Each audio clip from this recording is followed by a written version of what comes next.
हे friends, अस्सलाम वालेकुम। Recipe curries kitchen में एक मज़ेदार सी रेसिपी के साथ जिसे आप वीकेंड पे ज़रूर ट्राई कीजिएगा। तो ये मज़ेदार सी रेसिपी जो कि अरबी स्टाइल में है। तो बिस्मिल्लाहिर्रहमानिर्रहीम, अस्सलाम वालेकुम। लाइक शेयर और चैनल को सब्सक्राइब करना है। सबसे पहले इस रेसिपी के लिए आपको चाहिए, आपने घी का इस्तेमाल करना है और घी इस्तेमाल किया 2 टेबल स्पून। घी को पिघलने दीजिएगा। अगर घी नहीं है तो आप इसकी जगह ऑयल का इस्तेमाल कर सकते हैं। उसके अंदर आप प्याज जो है वो ऐड करेंगे, तकरीबन 2 दरमियाने साइज़ के। उनको काट के आपने शामिल कर देना है। प्याज को आपने हल्की धीमी आंच पे सौते करना है पहले तो। अच्छा, याद रहे कि जो आपने जो है प्याज है वो लंबे लंबे काटने हैं। उसके बाद आपने जैसे ही इसका कलर गोल्डन हो जाए, आपने इसके अंदर शामिल करना है 1 टेबल स्पून साबित गरम मसाला। गरम मसाला इसके अंदर शामिल कर देंगे प्याज के साथ। और आपने प्याज को आपने जैसे ही गोल्डन कलर आया और खुशबू आने लगी गरम मसाले की, आपने इसके अंदर 1 टेबल स्पून अदरक और लहसुन का पेस्ट शामिल कर देना है। अदरक लहसुन का पेस्ट पहले नहीं शामिल करना है। जब ब्राउन आपका हल्का सा कलर आना शुरू हो जाए प्याज़ों का, तब ही इसके अंदर शामिल कीजिएगा। फिर अब मैंने एक लेमन जो था साबित इसके अंदर शामिल कर दिया। 1 से 2 आप शामिल कर सकते हैं, जितनी खटास पसंद करते हैं। साबित लेमन का इस्तेमाल होगा इस रेसिपी में, सो आप 2 से 3 भी ऐड कर सकते हैं। उसके बाद आपने इसके अंदर शामिल करने हैं 2 से 3 दरमियानी साइज़ के टमाटर। और साथ में आपने इसके अंदर शामिल करना है तकरीबन पिसा हुआ गरम मसाला हाफ़ टी स्पून, सफ़ेद ज़ीरा half teaspoon to 1 teaspoon. उसके साथ ही अपने लाल मिर्च का पाउडर तकरीबन इस्तेमाल करना है 1 टीस्पून। और तमाम मसालों को बस आपने इतने मसाले जाएंगे। और इसके बाद आपने इन तमाम मसालों को अच्छे से भूनना स्टार्ट करना है जब तक कि टमाटर जो है सॉफ्ट नहीं हो जाते। हल्की धीमी आंच पे कुक करेंगे जब तक। मैं बताती हूँ कि मैंने लिए थे चने, सफ़ेद बॉयल किए हुए चने लिए हैं, रात भर भिगो के रखे, थोड़ा सा मीठा सोडा डालकर। फिर आपने उनका पानी वगैरह निकाल देना है, 4 से 5 बार धोना है। धोने के बाद फिर प्रेशर कुकर में तकरीबन जो है इसको गलाने, जब तक गल नहीं जाते आपने इसको गलाना है। और उसके बाद जी थोड़ा सा नमक डाल के गलाइएगा ताकि इसके अंदर नमक का टेस्ट हो, फीके फीके ना हो। सो आपने जो बॉयल कर लेने हैं, तो एक जो प्याली थी मैंने बॉयल किए हुए चने लिए हैं।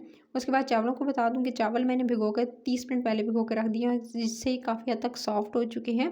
सो आपने 30 मिनट पहले धोकर भिगोएंगे तो चावल खिले खिले और एक दाना अलग अलग आपको दिखाई देगा जब आप इसे जो दम देकर निकालते हैं। सो इस बात का ध्यान रखना है कि पहले भिगो कर रखने हो। ये 1.5 गिलास चावल है, 1.5 गिलास था। अच्छा जी, दे सकते हैं। मसाला अच्छे से रेडी हो चुका था, टमाटर अच्छे से सॉफ्ट हो चुके थे, गल चुके थे। अब आपने क्या करना है, ये दे सकते टमाटर भी बिल्कुल एकदम सॉफ्ट हो गए। बगैर पानी के आप इसे गलाइएगा, सिर्फ कवर करके ढक्कन लगा के छोड़ देंगे तो टमाटर जल्दी सॉफ्ट हो जाएंगे। अब आपने बॉयल किए हुए जो चने थे, थोड़ा से पानी के साथ, तकरीबन आधा कप से भी कम पानी होगा इसके अंदर, उस समेत मैंने इसके अंदर ऐड कर दिया और चनों के साथ सिंपल भुनाई स्टार्ट की। चनों को अब आँच थोड़ी तेज़ कर दीजिएगा और चने की आपने मसाले के साथ भुनाई करनी है। एक आपने तकरीबन 3 से 4 मिनट लेंगे। 3 से 4 मिनट के बाद आपने इसके अंदर शामिल करना है नमक। सिंपल नमक शामिल करेंगे 1 टीस्पून। चाइना सॉल्ट अगर ऑप्शनल है, अगर डालना चाहते हैं तो हाफ़ टी स्पून मैंने इसके अंदर शामिल किया है। इन दोनों चीज़ों को आप इसके अंदर शामिल करने के बाद फिर आपने इसकी भुनाई करनी है। अच्छा, दे सकते हैं इसको भूनते हुए 3 से 4 मिनट गुजर चुके थे। जब अच्छे से चने भून जाए तो फिर आप इसके अंदर पानी शामिल कर दीजिएगा। 1.5 गिलास चावल है, आधे घंटे से पहले यानी आधा घंटा पहले भिगो के रखे थे, तो काफ़ी हद तक सॉफ्ट हो चुके हैं। तो इस हिसाब से मैंने इसके अंदर तकरीबन जो है वो 1.5 गिलास ही पानी इसके अंदर शामिल किया है, क्योंकि मुझे लग रहा था कि चावल में पानी जो है वो ज़्यादा ना हो जाए, इसलिए मैंने 1.5 गिलास शामिल किया है। अगर आपके चावल 30 मिनट से पहले भिगोए हुए नहीं हैं तो फिर आप इसके अंदर 2 गिलास पानी शामिल कीजिएगा। अच्छा, पानी में जब 3 से 4 बॉयल आ जाएँ तब आपने वेट करना है, यानी पानी जब शामिल किया तो उसको उबलने दीजिएगा। जैसे थोड़े से 3 से 4 बॉयल आए तो आपने इसके अंदर जो चावल धो के रखे थे वो इसके अंदर शामिल कर देने हैं। चावलों को इसके अंदर शामिल करते ही फिर आपने बस जस्ट मिक्स करना है और आंच कर देनी है दरमियानी से तेज़। इससे क्या होगा कि आपके चावल एकदम जो है वो सॉफ्ट हो जाएंगे, यानी 3 तिहाई जो है वो गल जाएंगे और 1 तिहाई रह जाएंगे जो कि दम लगाने में ही गल जाएंगे। सो आपने क्या करना है, इसके बाद आपने जैसे पानी ड्राई हुआ आपने ढक्कन लगा लेना है। लेकिन इससे पहले आपने इसके ऊपर ऐड करनी है थोड़ी गाजरें, जूलियन कट की हुई गाजरें इसके ऊपर ऐड कीजिएगा।